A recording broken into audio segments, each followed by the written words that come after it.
సర్వశక్తిమంతుడు సర్వోన్నతుడైన దేవునికి మహిమ కరుణగాక. ఈ మాట వింటున్న శ్రోతలందరికీ హృదయపూర్వకమైన వందనములు తెలియజేసుకుంటున్నాము. ఈ దినాన నూతన దినమున మనల్నందరినీ సజీవంగా ఉంచిన దేవుడు నిరంతరము కొనియాడబడుగాక. ఈ దినము కీర్తనలు 118, 24వ వచనమును చదువుకుని దేవుని మహిమపరుద్దాం. ఇది యెహోవా ఏర్పాటు చేసిన దినము, దీని యందు మనము ఉత్సహించి సంతోషించదము.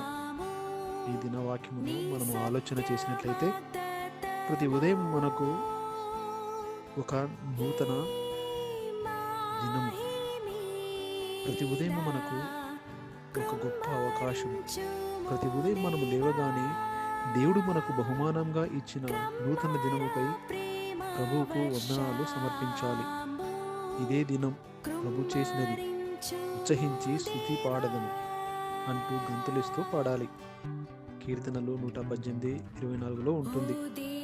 మొట్టమొదటిగా మన దేహాన్ని దేవునికి సమర్పించాలి.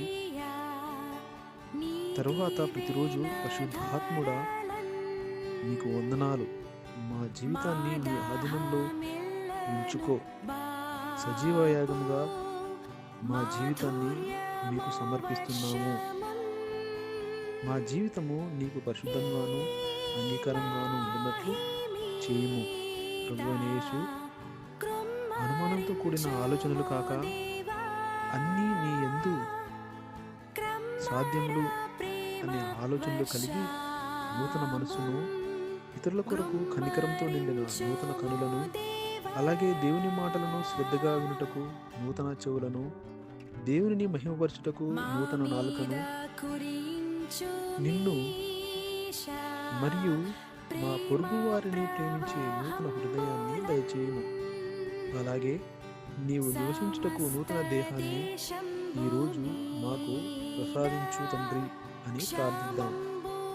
ఇలా ప్రార్థించి ఈ దినాన్ని మొదలుపెట్టుదాం. అప్పుడు పరిశుద్ధాత్ముడు మనతో పాటు భోజనశాలకు, స్కూలుకు, ఆఫీసులకు, లేక మనం చేసే ప్రతి స్థలానికి, మనము తిరుగుతున్నటువంటి ప్రాంతానికి ఆయన మనతో ఉంటాడు. మన యొక్క పనులలో ఆయన మనకు సహాయం చేస్తాడు. దిన ఆరంభంలో మొట్టమొదటిగా మనము ప్రభువైన యేసుతోనూ మరియు పరిశుద్ధాత్మతోనూ మాట్లాడాలి. కనుక మొదటగా ఆయన వాక్యమును చదువుకోవాలి.